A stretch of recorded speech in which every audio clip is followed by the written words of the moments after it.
Well, this is going to be a very interesting video to say the least. Um, Turns out I didn't get indicted the third time, so they got to dismiss the case. Now, this whole situation came about after, I put out all that evidence about how the cops falsified evidence and covered things up and fabricated charges and threatened me with stuff, trying to cover up and manipulate the legal system. And to be honest, I'm sick and tired of this bullshit cloak of authority crap. So I'm going to draw a line in the sand. I'm going to make it plain as day, simple as can be, and in plain fucking English so everyone understands what I'm saying. The next time I am attempted to be arrested and it is a false arrest and I have not done anything wrong, I'm going to resist. Since it's already been established and put out in the public media, namely YouTube, the internet, topics, various websites, and everything else, that evidence has been fabricated and stuff, it's safe to say that I have a rational fear for my safety and my life. And of course, as I pointed out in Bad Oak versus the United States, which went before the Supreme Court and is therefore available to all courts throughout the entire nation, since it was a federal Supreme Court case,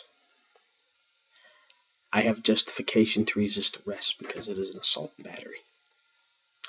There comes a little issue of self-defense. See, guns and bombs and bullets, they don't kill people. What kills people is people. Now, I'm not threatening to kill anyone, though killing someone in self-defense is an extreme which I am legally allowed to go to. And since the court system so graciously of the United States of America, the Supreme Court system, as a matter of fact, has said that there are certain things which narrow down the process to be able to resist arrest. And there's this good faith, bad faith clause, and you come into this whole issue of bad faith. That they've already falsified evidence, covered things up, tried tampering with evidence, all of this stuff. Since they have gone this far and to this extent, it needs to be understood that I don't need to try to determine bad faith in the after. I have a right to assume bad faith based on a pattern of behavior which has already taken precedence. Now, here's where it gets interesting. See,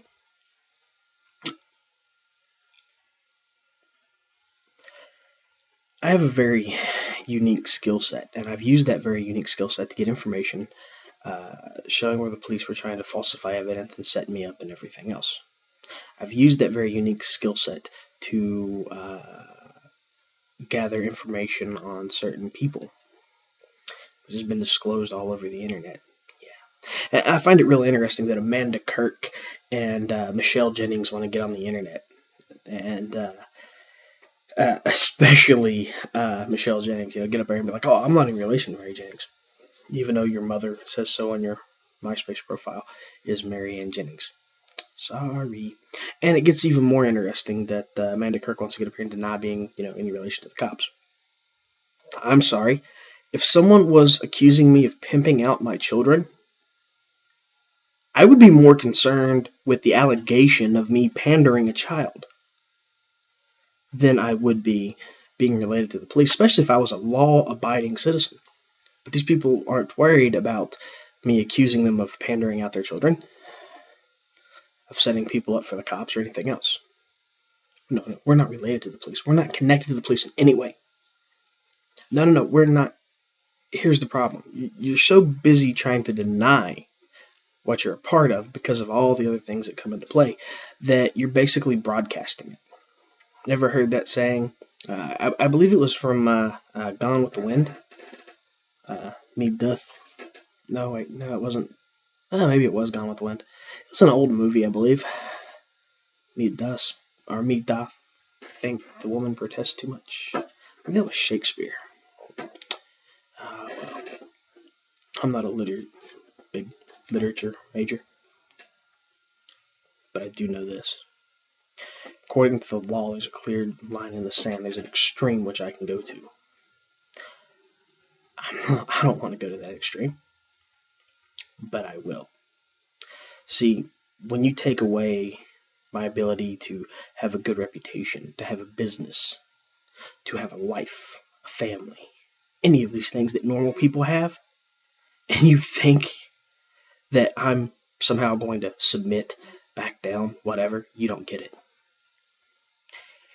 You started a war. Right now it's a Cold War. It's an intelligence war. It's an espionage war. And the ninja's winning, which is the funny part about it. Because according to my detractors, I'm a fake ninja. But, getting beaten by a fake ninja could, well, be kind of interesting. And the fact of the matter is, you only have two options. You either believe that I'm a average, roundabout average guy who has a little bit of unique training given to him by some beyond average people, or you can believe that I made it all up myself, which just makes me above average and totally awesome because I beat you. And here's the kicker.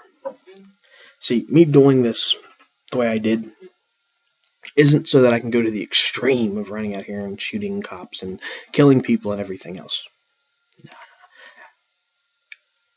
That's a possibility. But see, the thing about it is, since you've already acted in bad faith with me this one time, then it destroys your credibility for every other case you deal with. Poor little Christine Keller's kind of gotta try and make up for that. And I know she's not really going to do a whole hell of a lot to go after you guys, because if she does, then it destroys all the other cases she has on you, and there's that whole 15 months worth of missing drug evidence, and we don't really want to get into that, do we? Federal investigations and stuff. Oh, that reminds me, I gotta send that paperwork off to the guys in DC. But see, here's the thing about it. My little case, my situation, all the evidence I've put on the internet, since I'm not indicted, I can't be charged with a crime again, and I get to walk due to lack of evidence and failure to indict and all that good shit under West Virginia Code 62-2-12.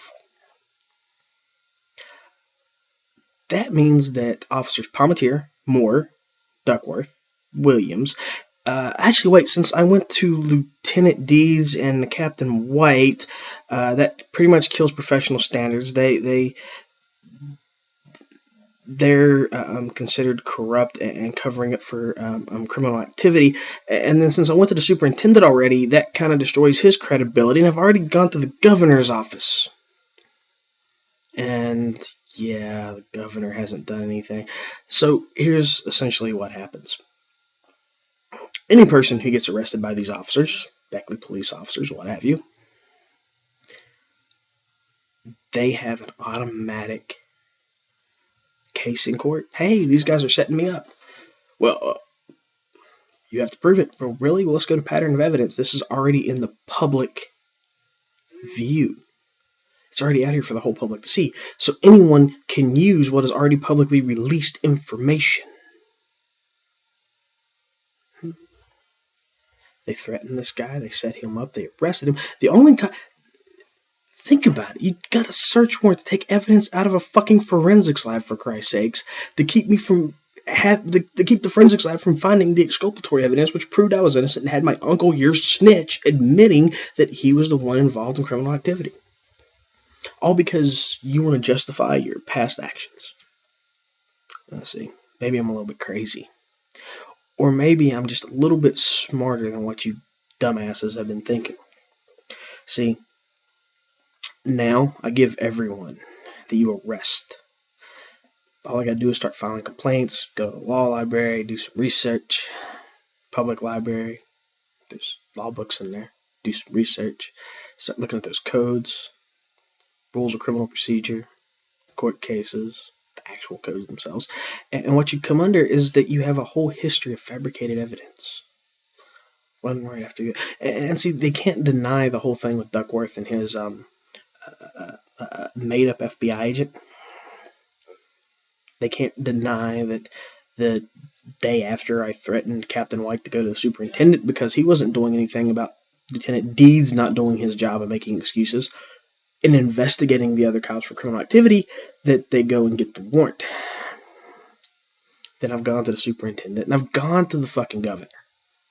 But so far, essentially, no one's done anything. They've all covered it up, turned a blind eye to it, and legally speaking, well, it doesn't matter. Since the whole chain of commands ate the fuck up, everyone under the command of the governor is suspect. Everyone under for corruption. We already know the superintendent of the state police is suspect for corruption because he didn't do anything on dealing with this other stuff.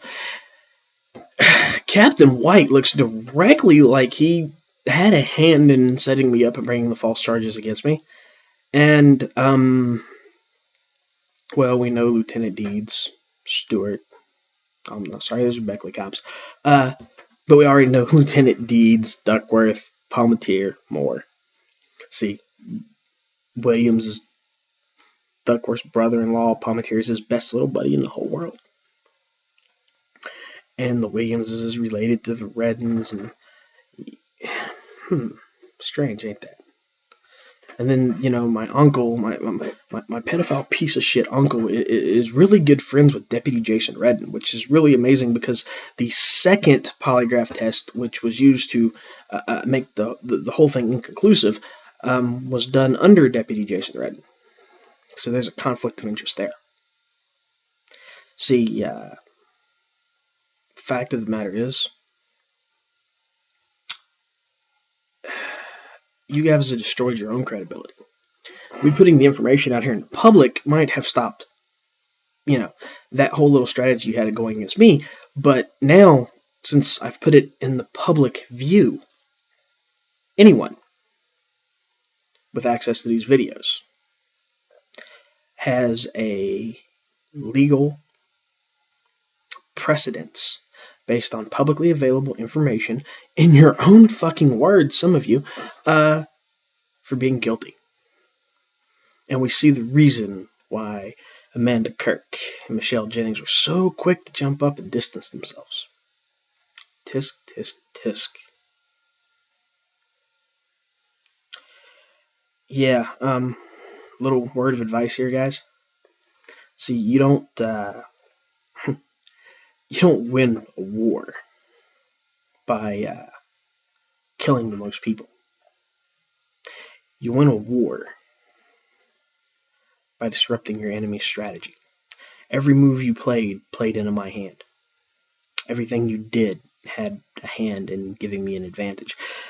For all the people who were kind of wondering and everything, before all this went down, when I knew it was going to go down, I told certain Grandmasters in the Black Dragon Fighting Society, Grandmaster Day, Grandmaster Stoffel, Van Uren, Grandmaster Kim, Grandmaster Frank Dukes, all of them, that I was going to do something that was risky and that it would bring, you know, a little bit of shame down on my name, but that in so doing it, if it worked, it would come out to my advantage.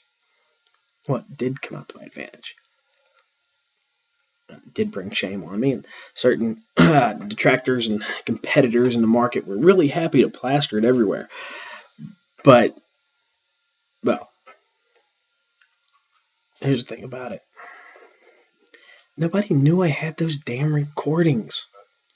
Or that I recorded my lawyer who was lying to me for 2 fucking years straight. Yeah. Now here's the problem. Kind of painted into a corner. So you got 2 options. Option 1, you kill me. Option 2, you do something as far as arresting me and then probably try and have me taken out by some snitch in jail. So, well, I'll get to that when I get to it. But Sergeant Bailey of the Beckley Police Department and Captain Rogers especially. See, I got you on tape admitting I came to you about Stewart and Capehart falsifying evidence and trying to set up me, Morello, and Eric. Although Jordan being one of their students. And you admitted it. You admitted that you gave them medals for finding new and inventive ways to set people up. I'm sorry, catch criminals. And so you have actually engaged in a practice which is in violation of the West Virginia law as far as a, what is it I'm thinking of? Yeah, an organized criminal enterprise. And then there's this whole issue with Sergeant Bailey and how he lied to me about getting warrants and everything. See, he didn't have to protect me. There's no legal justification for the police having to protect someone. Not filing a police report, none of this stuff, none of it really mattered until he started lying to me because he was getting the bad press on YouTube about how he wasn't doing things and yeah. So now you're stuck in a corner, and you're stuck in a corner with, well, it's amazing that you guys will protect fucking drug dealers and pedophiles, but an innocent person you'll fucking set up just so you can get your convictions. Well, speaking of convictions, I have mine. And, well, a whole lot of things are about to change in a whole lot of ways.